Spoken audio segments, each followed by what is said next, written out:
Bismillahirrahmanirrahim. Assalamualaikum warahmatullahi wabarakatuh. Alhamdulillah, dengan izin dan pertolongannya juga kami pada malam ini dibangunkan Allah, sehingga kami dapat berdoa dan membaca kitab yang ada di hadapan kami. Kitab yang kami baca ini adalah kitab hikam, hikam Melayu, untuk kami melanjutkan pembacaan kami pada waktu yang telah lalu. Kami lanjutkan. Alhamdulillah, kami mengharap kepada Allah, semoga Allah memberi petunjuk dan bimbingan dalam membaca, karena kitab ini kata-katanya banyak yang sulit, kata-katanya malang melintang. Untuk ini kami berfatihah dulu.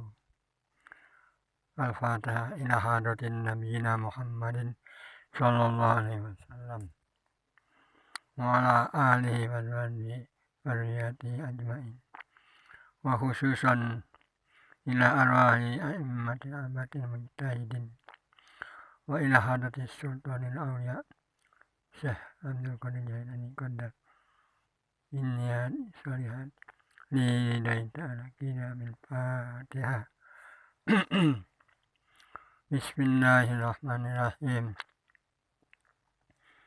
Alhamdulillahi rabbil alamin arrahmanirrahim maliki yaumiddin iyyaka na'budu wa iyyaka nasta'in ihdinas siratal mustaqim siratal ladzina an'amta alaihim ghairil maghdubi alaihim waladdallin. Amin. Kami membaca zikir sholawat. Bismillahirrahmanirrahim. Ilahi azhir ala zahiri sultanan la ilaha illallah wa haqiq batini bihatati la ilaha illallah wahfidillahumma fi marakibi wujudika usuhudika had la sana waira afalika wasifatika biwajhikal haq la ilaha illallah. Ilahi azhir ala zahiri sultanan la ilaha illallah wa haqiq batini bihatati la ilaha illallah wahfidillahumma fi maratibi wujudika bisuhudika hatta la ashada ghaira af'alika wasifatika biwajhikal haq la ilaha illallah. Ilahi azhir ala zahiri sultanan la ilaha illallah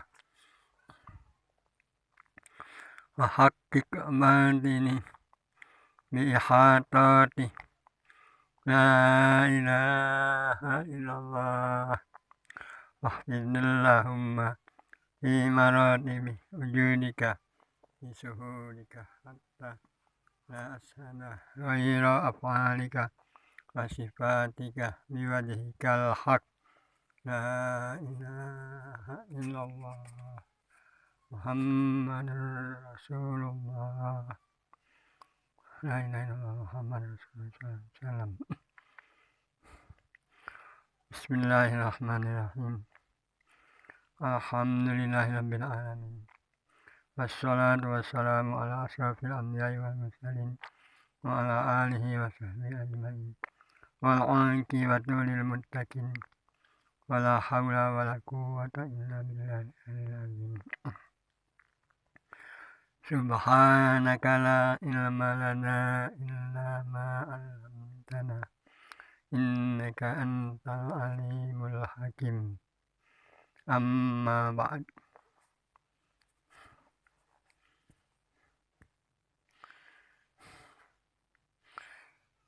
iradatika tajridah ma'a iqamatillah yaka fil asbabi minas syahwatil khafiyah. Artinya, iradatika tajri ma'a iqamatillah. Artinya, berkehendak engkau akan tajrid. Serta mendirikan Allah akan dikau pada segala sebab, yaitu setengah daripada syahwat yang tersembunyi. Yakni, barang siapa didirikan Allah Ta'ala dalam asbab itu usaha itu asbabnya. Jadi barang siapa didirikan Allah Ta'ala dalam usaha dan berkehendak ia akan keluar daripada usahanya. Berkehendak ia akan keluar daripada usahanya kepada tajrid. Pada tajrid itu kan menyepikan diri dan meninggalkan usaha itu tajrid. Maka yang demikian itu setengah daripada syahwat yang tersembunyi. Syahwat yang tersembunyi. Dan hanya saja adalah ia daripada syahwat karena tiada berdiri kepada yang dikehendaki Allah Ta'ala padanya. Dan kehendaknya menyalahi demikian itu.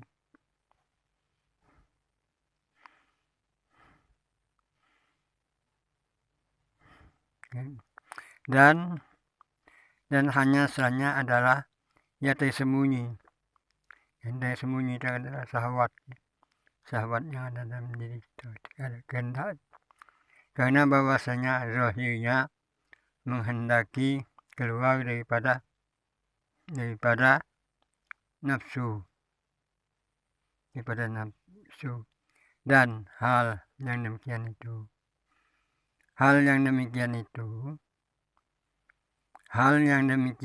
itu adalah yang dikehendaki hak Allah.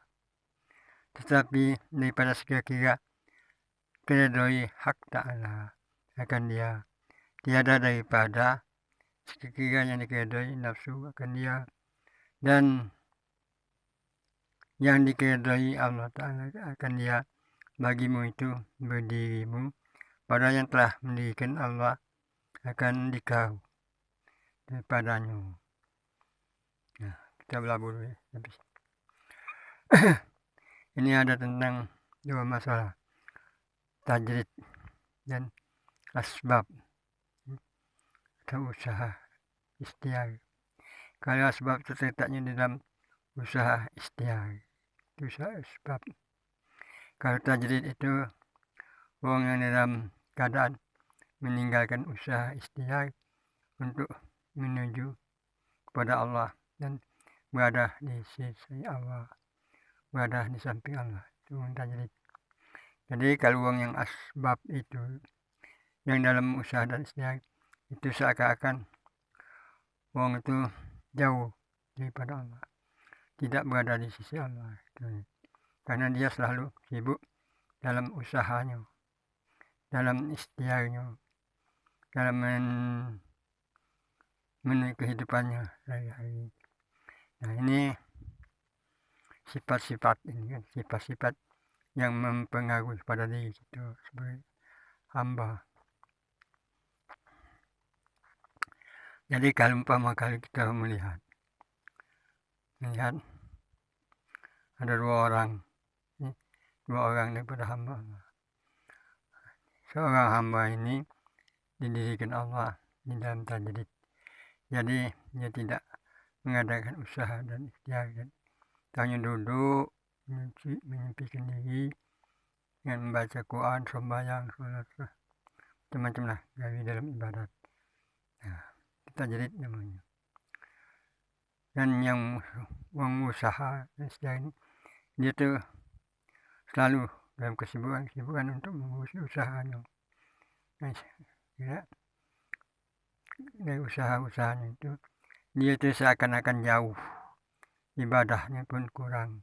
Ya, apapun dia ngambil, andaikan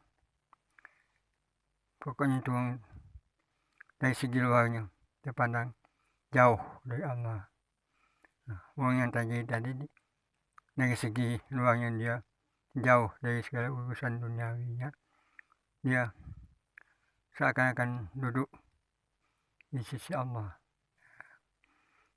Sama-sama wong dua ini nak mencari Allah, nak menuntut keridhaan Allah.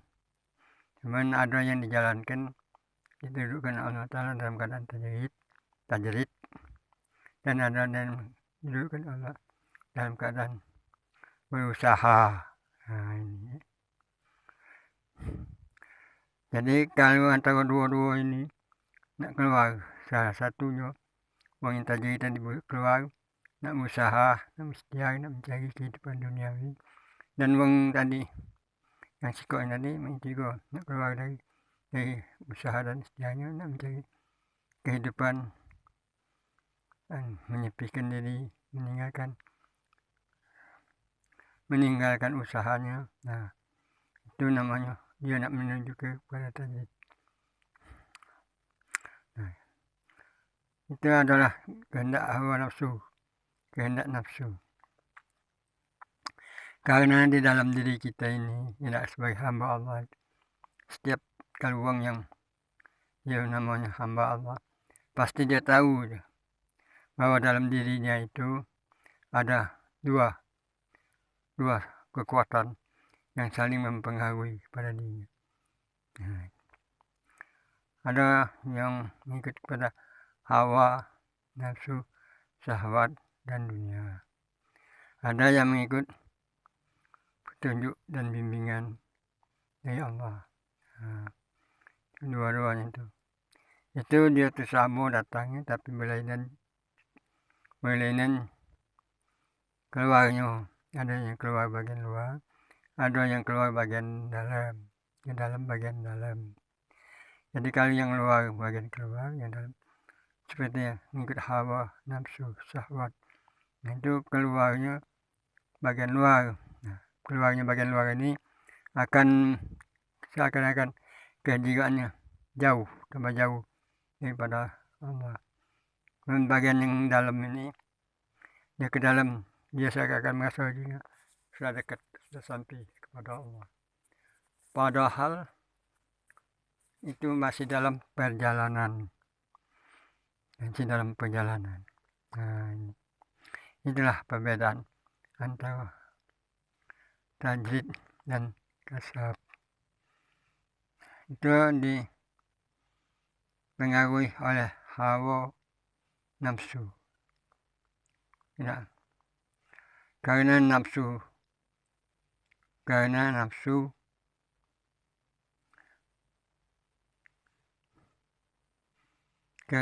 yang ada dalam diri kita ini, kita tidak tahu gimana nak mengendalikannya, mengubahnya supaya dia senantiasa dekat pada Allah. Kalau kita mengikut hawa nafsu, itu menjadi jauh. Kalau kita mengikut petunjuk, bimbingan, dan hidayah dan ilham dari Allah, insya Allah kita bertambah dekat kepada Allah, dan dunia nafsu itu tambah jauh. Inilah kita mohon pertolongan, mohon petunjuk. Jadi kalau tanpa adanya pertolongan dari Allah, kita tidak bisa nak mengalahkan dan mengambil yang satu, meninggalkan, melainkan satu-satunya jalan hanya dengan pertolongan Allah kepada kita, maka kita akan terbawa kepada pengaruh-pengaruh yang baik, kelihatannya baik tapi jadi jahat, kelihatannya jahat tapi baik. Nah, itulah makanya kita manusia ini termasuk rukun iman yang keenam itu qadha dan qadar. Nah, kekuasaan dan ketentuan Allah. Ya. Seperti firman Allah di dalam surah Ad-Dahr ayat kedua. Khalaqanal insana fa amsaji naftalihi wa ja'alakum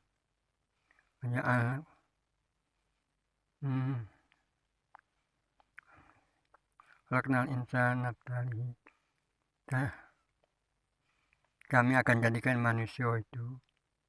Kami jadikan manusia itu dari tetes air nutfah yang mencampur, dan kami akan uji manusia. Nah, inilah kita manusia ini kan selalu hidup dalam keujian antara nafsu dan syahwat dunia. Nah, apakah jiwa kita, nafsu kita ini ditarik oleh hawa nafsu syahwat yang lebih berat naik? Apakah kita ini ditarik oleh dengan taufik, hidayah, ilham dari Allah Ta'ala? Kalau taufik dan hidayah, ilham yang kuat naik kita, insya Allah kita akan selamat menempuh hidup, menempuh ujian ini. Tapi kalau kita tertarik dengan hawa nafsu syahwat dan dunia, kita akan menemukan kerugian-kerugian yang sangat besar bagi diri kita. Nah, inilah kita senantiasa di dalam sholat kita diperintah oleh Allah supaya kita memohon ihdinas siratal, tunjuki kami di jalan yang lurus, tunjuki kami di jalan yang lurus. Nah, kita nak menempuh jalan kedua ini, kalau tidak menempuh tunjuk Allah, tidak bisa. Karena kita ini sebagai hamba, kalau Allah itu redha kepada kita, maka kita dianggapnya sebagai hamba. Nah, ini terbuka lagi rahasia diri kita. Kapan terbuka rahasia diri kita, Allah akan membukakan rahasia Allah, rahasia diri Allah itu akan dibukakannya. Nah, ini uang-uang yang sudah memang dalam perhatian Allah, dalam tuntunan bimbingan Allah. Nah, uang ini sulit kita cari, sulit kita temui. Walau ada uang yang masih ada, tapi sulit kalau tidak dengan petunjuk dan bimbingan Allah. Tak pacak kita temui. Tapi kalau uang-uang yang dalam usaha tadi ya banyak. Ada yang jadi ini, jadi itu, jadi macam-macam lah. Ada yang cakakan ini ngajak kita ke jalan yang kebaikan, tapi pada ujungnya akan membawa kita dalam kerugian yang tanpa kita sadari kita, sehingga pada akhir waktunya bertemu kita dalam kerugian. Nah, ini firman Allah di surat Wal-Asr itu kan ada demikian, Wal-Asr innal insana fi khusr innal ladzina amanu wa amilus solihati wa tawasaw bil haqq wa tawasaw bis sabr. Sesungguhnya manusia itu dalam kerugian. Jadi kerugian manusia itu paling panjang, paling tidak ada terbatas, sampailah nyawa dan badan itu berpisah. Nah, berpisahnya nyawa dan badan, apakah dia dalam kerugian ataukah dia dalam kebaikan, dalam petunjuk dan bimbingan. Inilah yang kita takutkan, tidak pada diri kita. Kita takutkan kepada Allah kalau Allah tidak berkenan membukakan hati dan petunjuk, membuka petunjuknya dan menimpakan hidayat pada hati kita. Inilah yang kita senantiasa disuruh untuk memohon. Itu kan dalam sholat kan ihdinas siratal mustaqim sampai 17 kali sih. Tidak mohon di dalam setiap sholat itu ihdinas siratal mustaqim. tunjuki kami jalan yang lurus. Nah, baiklah saudara-saudara, kita cukupkan dulu sampai di sini pembicaraan ini kan panjang, nampak panjang. Jadi kalau tidak kita membatasi, dia akan terus tidak habis-habisnya ceritanya. Kita mohon petunjuk, taufik dan hidayah kepada Allah. Semoga Allah berkenan membukakan hati kita dan menarik kita pada jalan diridhoinya, sehingga kita akan terbuka jalan kebahagiaan dunia dan akhirat, dan kita berada di alam tajrid, berada di alam tajrid. Tajrid itu berada dalam sisi Allah di dunia dan akhirat. Nah, inilah. Untuk ini kami cukup sekian. Wallahu a'lam bishawab. Ini kami tutup dengan doa. Bismillahirrahmanirrahim. Allahumma hadina binuri hidayatikal muhtadin. Allahumma hadina binuri hidayatikal muttaqin. Allahumma hadina binuri hidayatikal sabirin. Allahumma hadina binuri hidayatikal mustaghfirin wa taibin. Wa salli wa sallim ala jami'il anbiya'i wal mursalin. Walhamdulillahi rabbil alamin. Assalamualaikum warahmatullahi wabarakatuh.